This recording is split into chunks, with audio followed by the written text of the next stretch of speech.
ஜாதியை ஒழித்து விட்டோம், ஜாதி பாகுபாட்டை ஒழித்து விட்டோம் என ஒவ்வொரு மேடையில் மார்த்தட்டிக் கொண்டிருக்கிறார் முதல்வர் ஸ்டாலின். ஆனால் பெரம்பலூர் மாவட்டத்தில் உள்ள கோவில் ஒன்றில் பட்டியலின மக்கள் வழிபாடு நடத்தவே அனுமதிக்கப்படுவது இல்லை என நீதிமன்றம் சென்றிருக்கின்றனர் அப்பகுதி மக்கள். பெரம்பலூர் மாவட்டம் வேப்பந்தட்டை கிராமத்தில் உள்ள வேத மாரியம்மன் திருக்கோவிலில் பட்டியலின மக்கள் வழிபாடு நடத்த அனுமதிக்கப்படுவது இல்லை என்றும், வழிபாடு நடத்துவதில் உள்ள பாகுபாடு குறித்து அரசுக்கு பலமுறை தெரிவிக்கப்பட்டும் அரசு நடத்திய அமைதி பேச்சுவார்த்தை கூட்டங்கள் மூலம் எந்த முன்னேற்றமும் ஏற்படவில்லை என்றும் கூறி வேப்பந்தட்டை கிராமத்தை சேர்ந்த வினோத்குமார், மணிவண்ணன் ஆகியோர் சென்னை உயர்நீதிமன்றத்தில் வழக்கு தொடர்ந்த நிலையில் அந்த மனுவில் போலீஸ் பாதுகாப்புடன் திருவிழாவை நடத்த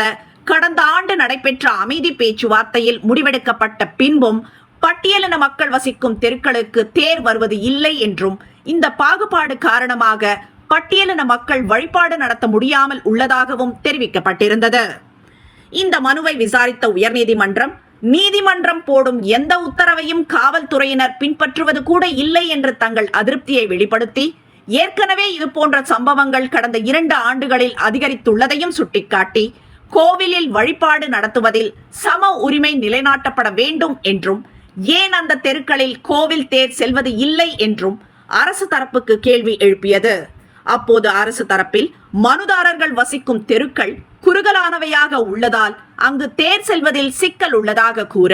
பிறகு ஏன் கடந்த ஆண்டு வாக்குறுதி கொடுத்தீர்கள் என பதில் கேள்வி எழுப்பி, குறிப்பிட்ட தெருவுக்குள் தேர் செல்ல முடியுமா, சாலையின் அகலம், தேரின் நீளம், அகலம் போன்றவை குறித்து ஆய்வு செய்து ஜூலை 8ஆம் தேதிக்குள் பெரம்பலூர் மாவட்ட சட்ட பணிகள் ஆணைக்குழு அறிக்கை தாக்கல் செய்ய உயர்நீதிமன்றம் உத்தரவிட்டது. தமிழகத்தின் பல்வேறு மாவட்டங்களில் ஜாதிய பாகுபாடுகள் காரணமாக கோவில்களில் பட்டியலின சமூக மக்கள் நுழையக்கூட முடியவில்லை, வழிபாடுகள் நடத்த இயலவில்லை என்று கடந்த 4 ஆண்டுகளில் தொடர்ந்து பல்வேறு புகார்கள் வந்த வண்ணமே உள்ள நிலையில், சமூக நீதியை காத்த அரசு என்று வீண் விளம்பரங்களை செய்யும் திமுக அரசு